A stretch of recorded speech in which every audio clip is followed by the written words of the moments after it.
जय हिंद मेरे प्यारे साथियों। आज इस वीडियो में कवर करेंगे जीके जीएस का प्रैक्टिस सेट नंबर 12 करेंगे और प्रैक्टिस सेट नंबर 11 तक पूरे कवर कर लिए थे। अगर आप वो वीडियो नहीं देखे हैं तो इसी वीडियो को आपको डिस्क्रिप्शन बॉक्स में आपको वो प्लेलिस्ट का लिंक मिल जाएगा, जहां से आप पूरा वीडियो देख सकते हैं। और हिंदी का भी आपको प्लेलिस्ट का लिंक मिल जाएगा, आप हिंदी का भी प्रैक्टिस सेट देख सकते हैं। तो आज इस वीडियो में पूरे कवर करेंगे 50 क्वेश्चन, और 50 क्वेश्चन में आपको लास्ट में बताना है कि इसमें कितना आपका सही हो रहा है और कितना गलत हो रहा है, यानी स्कोर आपको कमेंट में बताना है।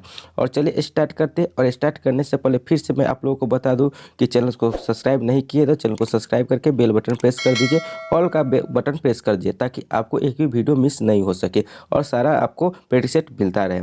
चलिए क्वेश्चन नंबर 1 से स्टार्ट करते हैं। क्वेश्चन नंबर 1 में दिया हुआ है कि गंगा ब्रह्मपुत्र डेल्टा क्षेत्र का वन निम्नलिखित में से किस नाम से जाना जाता है। तो आपके पास 4 ऑप्शन है। ऑप्शन नंबर ए में दिया है कि मानसून वन, बी में दिया है कि वर्षा वन, सी में दिया है कि पतझड़ वन और डी में दिया है कि सुंदर वन। और दोस्तों बता दो कि अगर आपको जिस क्वेश्चन का आंसर आ रहा है तो वीडियो को रोक करके आपको कमेंट कर देना है। जैसे कि मानिए कि एक नंबर को देना है तो इसे 1 लिख देना है, और उसके बाद आपको ए होगा या बी होगा या सी होगा या डी हो जाएगा, ये आपको लिख देना है। इस तरह से आप आंसर दे सकते हैं। तो मैं बताऊँ कि इसका जो आंसर हो जाएगा तो आंसर हो जाएगा सुंदर वन, यानी कि ऑप्शन नंबर डी में जो दिया है ये इसका राइट आंसर हो जाएगा। ठीक है, अगला क्वेश्चन देखते हैं। Question number 2। क्वेश्चन नंबर 2 में पूछ रहा है कि दिनार किस देश की मुद्रा है। तो यह जो दिनार किस देश की मुद्रा है, तो ऑप्शन नंबर में ए में दिया है कि चीन, बी में दिया है ईरान और सी में दिया है इराक और डी में दिया है इंडोनेशिया। तो यह जो दिनार जो है ना, इराक का ये मुद्रा है। ठीक है, इसका right answer option number C हो जाएगा, इराक। ठीक है, अगला क्वेश्चन है। क्वेश्चन नंबर 3 में दिया हुआ है कि कालिदास सम्मान पुरस्कार प्रारंभ किया गया था, यानी कि कालिदास सम्मान पुरस्कार प्रारंभ कब किया गया था, यानी कि किस राज्य द्वारा किया गया था। ठीक है, ये पूछ रहा है। तो ऑप्शन नंबर ए में दिया पंजाब सरकार द्वारा, बी में दिया उत्तर प्रदेश सरकार द्वारा, सी में दिया मध्य प्रदेश सरकार द्वारा और डी में दिया छत्तीसगढ़ सरकार द्वारा। तो यह जो कालिदास सम्मान पुरस्कार है जो मध्य प्रदेश सरकार द्वारा यह शुरू किया गया था, तो इसका राइट आंसर हो जाएगा ऑप्शन नंबर सी, मध्य प्रदेश।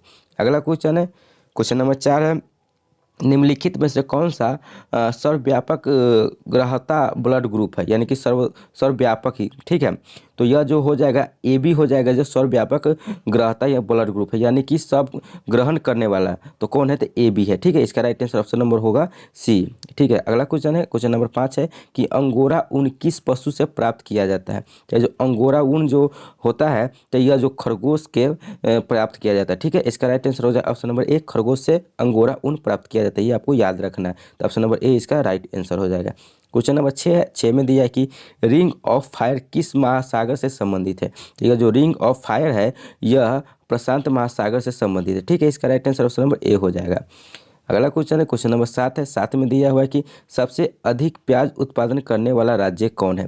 तो जो सबसे अधिक जो प्याज उत्पादन जो करता है वो राज्य है महाराष्ट्र। महाराष्ट्र में सबसे ज़्यादा प्याज का उत्पादन किया जाता है, इसलिए इसका राइट आंसर हो जाएगा ऑप्शन नंबर सी, महाराष्ट्र। अगला क्वेश्चन है। क्वेश्चन नंबर 8 में दिया हुआ है कि एलिसा जांच किस रोग की पहचान करती है, यानी कि एलिसा जांच किस रोग के लिए मतलब किया जाता है। तो जो ऑप्शन नंबर डी में दिया है एड्स, एड्स के लिए एलिसा टेस्ट कराया जाता है। तो इसका राइट आंसर हो जाएगा ऑप्शन नंबर डी। अगला क्वेश्चन है। क्वेश्चन नंबर 9 में दिया हुआ है कि साइना नेहवाल किस खेल से जुड़ी है। ऑप्शन नंबर ए में दिया तीरंदाजी, बी में टेनिस, सी में बैडमिंटन और डी में कुश्ती। तो यह जो साइना नेहवाल जो है ना, बैडमिंटन से यह संबंधित, यानी बैडमिंटन खेल से जुड़ी हुई है। तो इसका right answer option number C चला जाएगा। क्वेश्चन नंबर 10 है। 10 में पूछ रहा है कि हाल ही में किस नीति आयोग के पूर्णकालिक सदस्य के रूप में नियुक्त किया गया है। तो नीति आयोग के पूर्णकालिक सदस्य के रूप में नियुक्त किया गया है तो अरविंद बिरमानी को नियुक्त किया गया है। जो ऑप्शन नंबर बी में दिया है ये इसका राइट आंसर हो जाएगा। अगला क्वेश्चन है। क्वेश्चन नंबर 11 है, और 11 में दिया हुआ है कि परमाणु ऊर्जा आयोग का गठन कब किया गया। तो यह जो परमाणु ऊर्जा आयोग का जो गठन किया गया तो यह 1948 ईस्वी में किया गया। जो ऑप्शन नंबर सी में दिया है ये इसका राइट आंसर हो जाएगा, यानी कि परमाणु ऊर्जा आयोग का गठन 1948 ईस्वी में किया गया। ठीक है, अगला क्वेश्चन है। क्वेश्चन नंबर 12 है।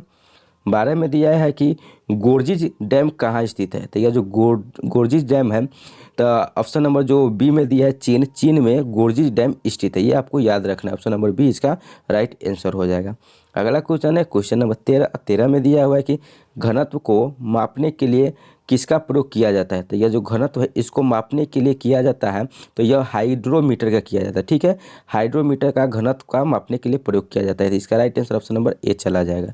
अगला क्वेश्चन है क्वेश्चन नंबर 14 दिया है कि सार यानी बूढ़ का संबंध गौतम बुद्ध की किस घटना से है।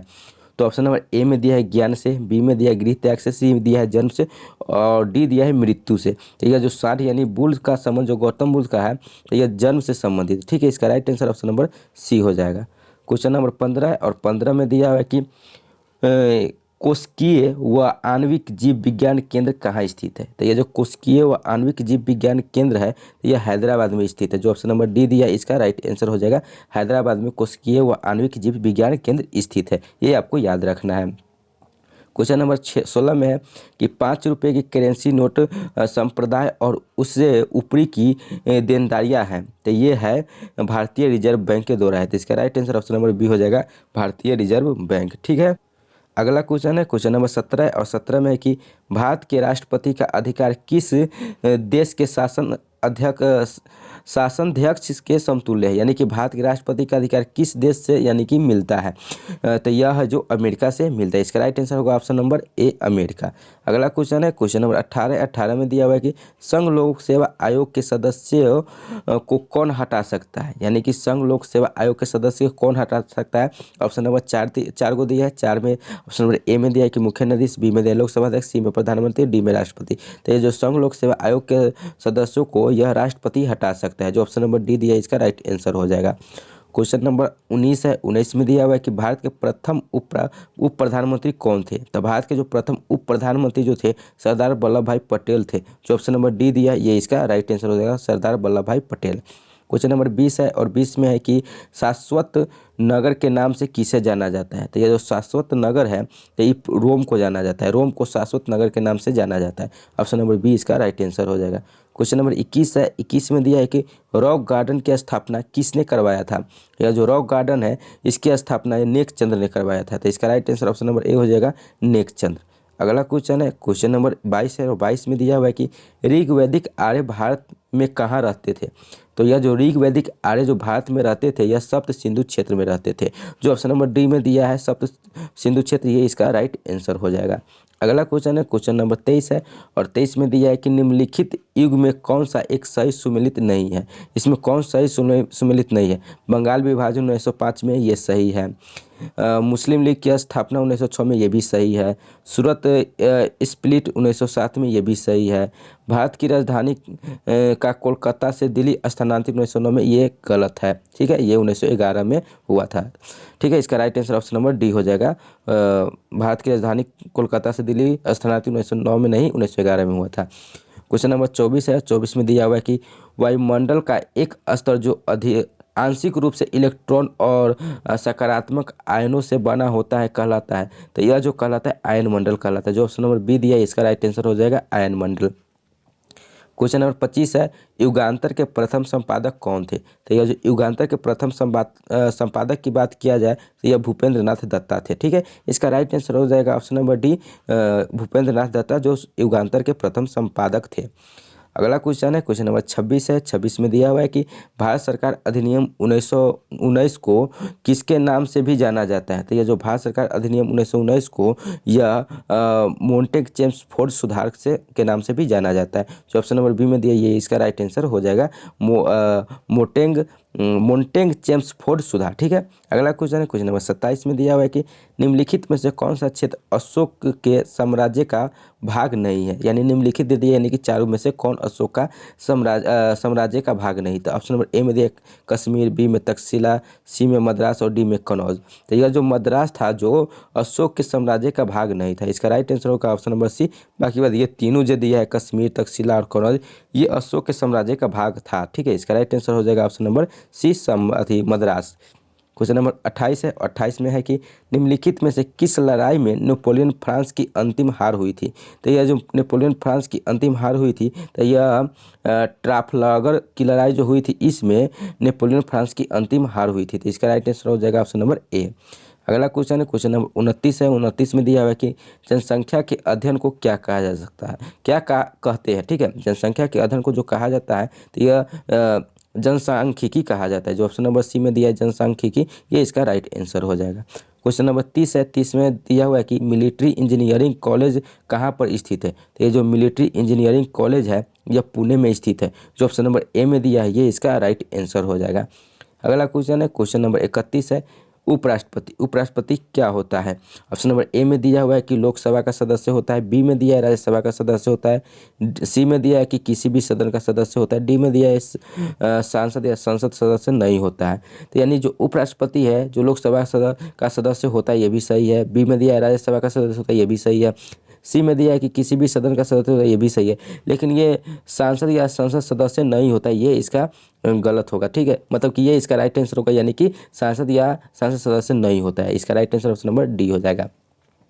क्वेश्चन नंबर 32 है, 32 में दिया हुआ है कि गवर्नमेंट ऑफ इंडिया एक्ट 1935 किस पर आधारित था? तो यह जो गवर्नमेंट ऑफ इंडिया एक्ट 1935 जो था यह साइमन कमीशन पर आधारित था। इसका राइट आंसर हो जाएगा option number A, Simon commission. Question number 33 है, 33 में दिया है कि राउफ किस राज्य की एक अति लोकप्रिय नृत्य है? तो यह जो राउफ जो है यह जम्मू और कश्मीर की यह एक अति लोकप्रिय नृत्य है। जो ऑप्शन नंबर डी में दिया है जम्मू एंड कश्मीर, तो ये इसका राइट आंसर हो जाएगा ऑप्शन नंबर डी। अगला क्वेश्चन है क्वेश्चन नंबर 34 है, वर्ष 1914 में भारतीय राष्ट्रीय दल की बर्लिन में स्थापना किसने की थी? तो यह जो की थी चंपाकर रमन ने की थी। कौन? तो चंपाकर रमन पिल्ले ने की थी। इसका right answer option number D हो जाएगा। क्वेश्चन नंबर 35 है, 35 में दिया हुआ है कि भारत की प्रथम महिला शासक कौन थी? तो यह जो भारत की प्रथम महिला शासक की बात किया जाए तो यह रजिया सुल्तान थी। जो ऑप्शन नंबर सी में दिया हुआ है रजिया सुल्तान, ये इसका राइट आंसर हो जाएगा, यानी कि भारत की प्रथम महिला शासक थी रजिया सुल्तान। क्वेश्चन नंबर 36 है और 36 में दिया हुआ है कि भारत में विशेष आर्थिक क्षेत्र क्या बढ़ाने के लिए स्थापित किए गए थे? तो यह जो किए गए थे विदेशी निवेश बढ़ाने के लिए किए गए थे। इसका right answer option number B हो जाएगा, विदेशी निवेश। क्वेश्चन नंबर 37 है, 37 में कि जब सूर्य खाली स्थान के ऊपर होता है तब संपूर्ण पृथ्वी पर दिन और रात समान होता है। तो जब सूर्य जो होता है जब भूमध्य रेखा के ऊपर होता है तो संपूर्ण पृथ्वी पर दिन और रात समान होता है, यानी कि बराबर होता है। तो ऑप्शन नंबर सी इसका राइट आंसर हो जाएगा, भूमध्य रेखा। क्वेश्चन नंबर 38 है, 38 में दिया हुआ है कि भारत छोड़ो आंदोलन के दौरान समांतर सरकार का गठन कहाँ किया गया था? तो ये जब भारत छोड़ो आंदोलन के दौरान जो समांतर सरकार का गठन किया गया था तो यह बलिया में किया गया था। ठीक है, इसका राइट आंसर होगा option number D, Ballia. Question number 39 है, 39 में दिया हुआ है कि सगासो समुद्र किस महासागर में स्थित है? तो यह जो सगासो समुद्र जो है यह अंटार्कटिक महासागर में स्थित है। इसका राइट आंसर हो जाएगा ऑप्शन नंबर ए, अंटार्कटिक महासागर। क्वेश्चन नंबर 40 है, 40 में दिया है कि जिला न्यायालयों के न्यायाधीशों की नियुक्ति किसके द्वारा की जाती है? तो यह जो की जाती है राज्यपाल के द्वारा की जाती है। तो इसका राइट आंसर हो जाएगा ऑप्शन नंबर ए, राज्यपाल। क्वेश्चन नंबर 41 है, 41 में दिया हुआ है कि पूना समझौता 1932 किसके बीच हुआ था? तो ये जो पूना समझौता 1932 में हुआ था तो किसके किसके बीच हुआ था? तो यह जो पूना समझौता की बात किया जाए तो गांधी और अंबेडकर के बीच हुआ था। तो इसका right answer option number B हो जाएगा। क्वेश्चन नंबर 42 है, 42 में दिया हुआ है कि योजना आयोग की स्थापना किस वर्ष की गई थी?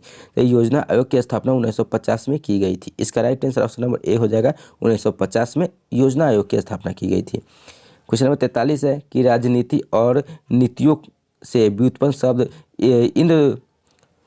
इंद्रधनुषी संगठन शब्द में किसने दिया था? तो यह जो दिया था तब बराक ओबामा ने दिया था। तो इसका right answer option number B हो जाएगा, बराक ओबामा।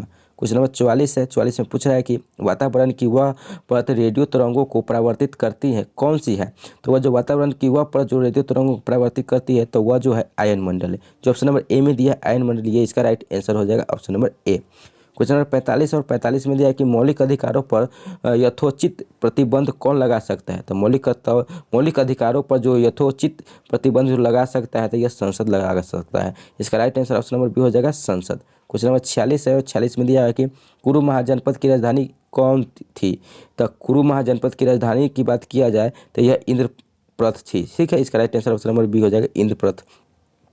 क्वेश्चन नंबर 47 है, 47 में दिया है कि 47 में यह मैथ का क्वेश्चन दिया हुआ है। ठीक है, और मैथ का इसमें टाइपिंग हो गया है। उसके बाद 48 में भी आपको मैथ का ये टाइपिंग हो गया है और 49 में भी मैथ का ये क्वेश्चन आ गया है और 50 में भी ये मैथ का क्वेश्चन आ गया है। तो टोटली हम आपको जीके जीएस करा दिए। मैथ था तो मैथ अभी नहीं कराया, मैथ का सेट बाद में कराएंगे। तो आप लोग बताइएगा कि इसमें आपको 46 तक में आपको कितना सही हुआ है और कितना गलत हुआ है, ये स्कोर आप लोग कमेंट में ज़रूर बताइएगा। और ये वीडियो कैसा लगा कमेंट में ज़रूर बताइएगा। और वीडियो को लाइक नहीं किए तो लाइक कर दीजिए और दोस्तों को साथ शेयर भी कर दीजिए। चलिए दोस्तों, फिर मिलेंगे अगले वीडियो में अगले टॉपिक के साथ, अगले प्रैक्टिस सेट के साथ। तब तक के लिए जय हिंद, जय भारत।